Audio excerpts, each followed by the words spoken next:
Disclaimer: this content is intended for mature audiences only. Viewer discretion is advised. I had just stepped out of the shower that night, steam still curling around the mirror and soft music playing from the other room. It had been one of those long days where your mind feels heavy, and all you want is a quiet evening to unwind. I grabbed a towel, dried my hair, and stretched my arms up toward the ceiling, just trying to shake off the tiredness. That's when I felt it, someone's eyes on me. He was standing by the doorway, frozen. The look on his face wasn't something I could easily describe. It was a mix of surprise, guilt, and something else he couldn't quite hide. For a moment, neither of us said a word. The sound of the water dripping from my hair was the only thing breaking the silence between us. It should have been awkward, maybe even wrong, but instead, it felt complicated. I quickly turned away, pretending not to notice, pretending not to feel my heart pounding harder with every passing second. "You could have knocked," I said, trying to sound calm, but my voice betrayed me, soft, uncertain. He muttered something under his breath, something about not realizing I was there. But his tone didn't match his words. He lingered. His gaze didn't move. There was a tension in the air that hadn't been there before. It wasn't just about that moment, it was everything leading up to it. The late-night talks, the laughter that lasted too long, the way our eyes met and looked away too quickly. It all suddenly made sense, or maybe it all suddenly became too real. I wrapped my robe tighter and tried to walk past him, but he stepped aside slowly, almost hesitating. For a second, our shoulders brushed, and the air between us changed. Neither of us wanted to admit what that silence meant. Some things don't need words, they just hang there, waiting for someone to take the first step. He cleared his throat, finally looking away. "Sorry," he whispered.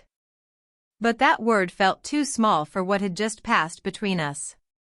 I wanted to say something, anything, to lighten the mood, to make it normal again. But deep down, I knew normal had already left the room. Later that night, I couldn't stop thinking about it. The way he looked at me, not out of disrespect, but with something honest and unguarded. Maybe it was wrong. Maybe it was just human. But one thing was certain, something had changed. And now, I keep asking myself, was it just a moment of curiosity, or was it the start of something neither of us was ready for? What do you think? Was it just an accident, or something meant to happen? Tell me in the comments below, because next time, things don't stop there. The next morning felt strangely quiet. The kind of quiet that follows something unspoken.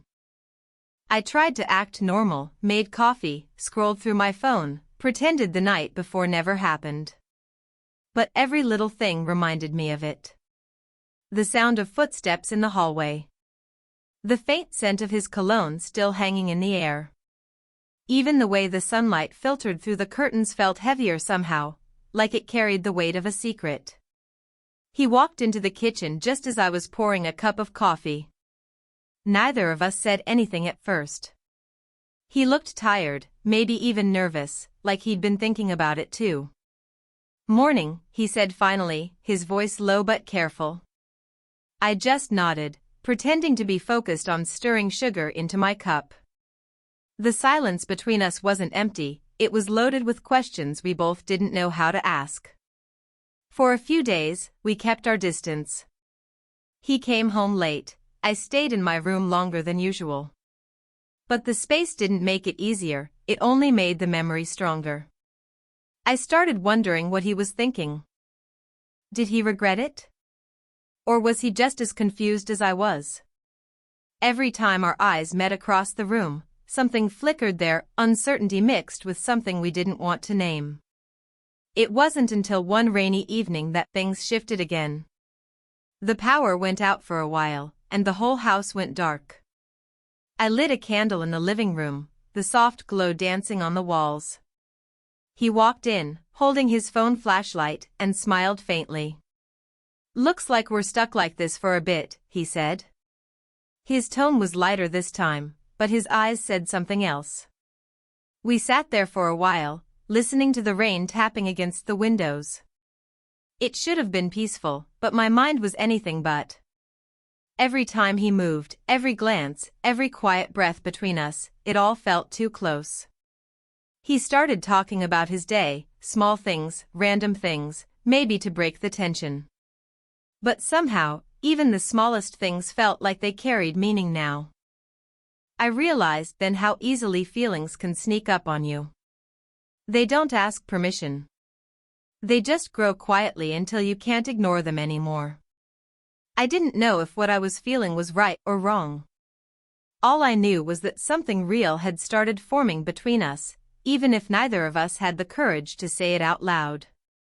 When the lights finally came back on, we both blinked, almost startled by reality returning. He stood up slowly, looked at me for a moment, then said softly, "Good night." It should have been a simple goodbye. But it lingered. Days passed, but the silence between us only grew louder. Every little interaction felt charged, like we were both aware of something neither of us was ready to face. He'd walk past me in the hallway, and our eyes would meet for half a second too long. At dinner, we'd sit across from each other, pretending to be focused on our plates, but both of us knew the air was thick with what we weren't saying. One evening, he came home late again, drenched from the rain. I handed him a towel without a word, and for a brief moment, our fingers brushed. It was nothing, really, an ordinary moment, but it made my heart skip in a way I couldn't explain. I could tell he felt it too. He hesitated before taking the towel, his eyes lingering for just a second before he looked away. That night, I found myself replaying every moment we'd shared, the look he gave me in the doorway, the quiet night during the blackout, the way his voice softened whenever he spoke to me. I tried to convince myself that it was just confusion, that maybe I was overthinking it. But deep down, I knew something had shifted between us. The real conflict wasn't what happened, it was what could happen if either of us crossed the line. There were too many questions. Too many things that could go wrong. What would people think? Was this feeling even real, or just something born out of loneliness and proximity? One weekend, a friend of his dropped by unexpectedly. I watched from the kitchen as they laughed, joked, and talked about plans for the future. He looked relaxed, happy, completely at ease in a way I hadn't seen in weeks. For a moment, I felt a strange mix of relief and jealousy. Maybe it was better this way, keeping things unspoken. Maybe the silence was protecting us from something bigger. Later that night, he knocked on my door. He didn't step inside, just stood there for a moment, his voice quiet. "I just wanted to say thanks for everything lately," he said. I smiled faintly, unsure what to say back. But then he added, "It's been hard pretending nothing happened." My heart stopped for a second. He looked down, almost regretting his words, and before I could respond, he walked away. That single sentence stayed with me all night. Was he finally admitting it? Or was it just a slip of honesty he'd try to take back the next day? The next few days felt different after what he said. Every word, every glance, carried a quiet electricity. It was as if that one moment outside my door had unlocked something neither of us could push back into silence. I kept pretending nothing had changed, but deep down, I knew everything had. The space between us felt smaller now. Every time he was near, I could feel it, that pull neither of us dared to name. One evening, we both ended up home early. The sky outside was dark, heavy with clouds that looked ready to burst. He was sitting on the couch, reading, while I tried to focus on a movie, though I couldn't even remember what was playing. The air felt charged, and it wasn't just the coming storm. I could feel his eyes on me every now and then, brief glances that said more than words ever could. Then the thunder rolled, low and deep, and the lights flickered before going out again, another blackout. I almost laughed at how fate seemed to repeat itself. He stood up, looking for candles, and I followed with my phone flashlight. Our hands brushed in the dark, and we both froze for a moment. The sound of rain hitting the roof filled the silence, a soft rhythm that made everything else fade. "I've been thinking about that night," he said quietly, his voice barely above the rain. My heart skipped. About what I said. I wanted to reply, to say something, anything, but the words got stuck somewhere between fear and wanting. I could see his face in the flickering candlelight, honest and uncertain. There was no pretense left, no excuses. "You don't have to say anything," he continued, stepping back a little. "I just needed you to know that I meant it." That sentence hung in the air like lightning before a storm. I didn't know what to feel. Part of me wanted to run from it, another part wanted to finally stop pretending. The tension was so thick it felt like even the rain outside couldn't wash it away. We stood there for what felt like forever, the candlelight trembling between us. The storm outside grew louder, and a sudden flash of lightning lit up the whole room. For that split second, our eyes met, and everything we'd been holding back showed in that one look: fear, longing, confusion, and something dangerously close to love. Then, just as quickly, the lights flicked back on, breaking the spell. He looked away, muttering something about checking the fuse, and walked out of the room. I sat down slowly, trying to steady my breath. The world felt the same, but nothing really was anymore. The next morning started quietly again, but something in the air felt different, like a storm that hadn't quite passed. I went about my usual routine, trying to act like everything was normal, but my thoughts kept circling back to the night before. The way he looked at me when the lightning flashed, the way he walked out without another word, it all kept replaying, over and over. I tried to shake it off, but that silence had meaning now. It wasn't emptiness. It was waiting. A few hours later, I got a call that changed the rhythm of the day. A woman's voice on the other end, soft but unfamiliar, asked for him. "Is he around?" she said. "It's Emma." My chest tightened for reasons I didn't want to admit. I told her he wasn't home and hung up quickly, but that name stayed with me. Emma. Who was she? When he got back later that evening, I tried to act casual. "Someone named Emma called," I said lightly, pretending it didn't matter. He froze for a moment, barely noticeable, but enough to tell me the name meant something. "Oh," he said finally. "An old friend." He smiled, but it was the kind of smile that doesn't reach the eyes. After that, I couldn't stop wondering. Every time he checked his phone, every message notification, every time he stepped outside to take a call, it all started to feel like clues in a story I wasn't supposed to read. Maybe I was overthinking. Or maybe something else was happening that I didn't know about. A few days later, I walked into the living room and found an envelope on the table. It had my name on it, in his handwriting. Inside was a short note: "I need to talk to you tonight. It's important." My heart raced as I read it. What was he going to say? Was this about us, or about Emma?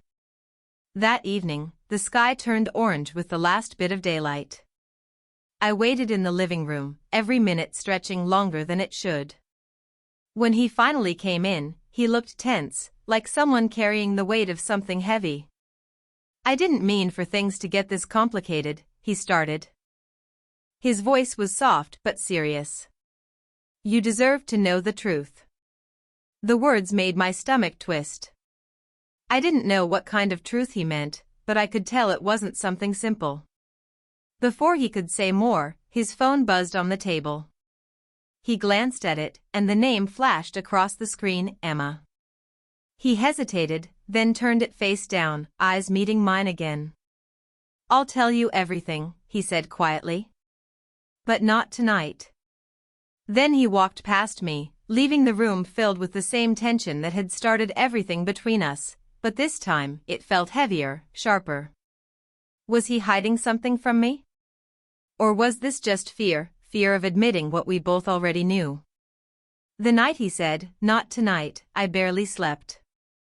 My mind kept looping over his words, that look in his eyes, and the name on his phone. Every sound in the house felt louder, the ticking clock, the wind against the window, even my own heartbeat. I knew he was hiding something, but I didn't know if it was about us or about her. And somehow, both possibilities scared me just the same. The next evening, he came home earlier than usual. His expression was calm, almost too calm. I was sitting by the window when he spoke softly, "Can we talk now?" My stomach tightened, but I nodded. He sat across from me, his hands clasped like someone preparing to confess something that could change everything. "Emma isn't what you think," he started. She's not someone I'm seeing. She's my sister." The words hit me harder than I expected. "She's been going through a rough time, and I didn't tell you because I didn't want to pull you into family issues. But when you mentioned her call, I realized how it must have looked." For a moment, relief washed over me, but it came tangled with something else, guilt. I'd spent days doubting him, questioning everything he did. "You could have just told me," I said quietly. He nodded, his eyes soft. "I know. But honestly, I wasn't sure how to handle what's been happening between us." The air grew still again, the kind of silence that comes when two people are standing at the edge of something they can't undo. He leaned forward slightly, his voice trembling just a little. "That night, when I said I meant what I said, I wasn't just talking about guilt. I meant you. I meant that I can't stop thinking about you, no matter how much I try to ignore it." My heart pounded. For weeks, we'd both danced around it, pretending the connection between us didn't exist. And now, it was finally out in the open. But before I could say a word, his phone buzzed again. This time, it wasn't Emma. It was an unknown number. He looked at it once, his face draining of color, and whispered, "It's about my sister." He stepped outside to answer, and I followed quietly to the hallway. His voice was low but urgent. "What do you mean she's missing?" he said. That one sentence changed everything. The relief I felt moments earlier turned into dread. Suddenly, the story between us wasn't just about what we felt, it was about what was happening beyond us, something that could pull everything apart. He turned to me, eyes filled with worry. "I have to leave tonight," he said. "And when I come back, I don't know what's going to happen to us." When he left that night, the house felt emptier than it ever had. His absence echoed in every corner, every little sound. I kept telling myself he'd come back soon, that this wasn't how things were supposed to end. But days turned into weeks, and there was still no call, no message, just silence. I tried to move on, keeping busy with work, friends, anything to distract my thoughts. Still, some part of me kept waiting for the sound of his footsteps outside the door. Then one afternoon, out of nowhere, I got a message. It was short, just a few words, "She's safe. I'll explain everything when I'm back." Relief and confusion washed over me all at once. I didn't know if he meant his sister or the part of us that had been left hanging between goodbyes. But I knew that whatever had happened, it had changed him. And maybe it had changed me too. When he finally returned, weeks later, he looked different, tired but lighter, like he'd been through something that forced him to see life differently. We sat down, no grand speeches, no rehearsed lines. Just two people finally being honest.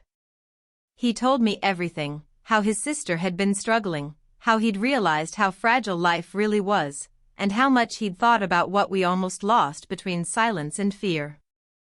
I listened quietly, and when he finally looked at me, I could see it in his eyes. Whatever came next, it wasn't about what had almost happened before, it was about what we would choose now. Sometimes love doesn't come wrapped in perfect timing or certainty. Sometimes it arrives when you least expect it, asking you to be brave enough to start again. We didn't make promises that night, just a quiet understanding. Maybe it wasn't the kind of ending people write about, but it was real. And in its simplicity, it felt right.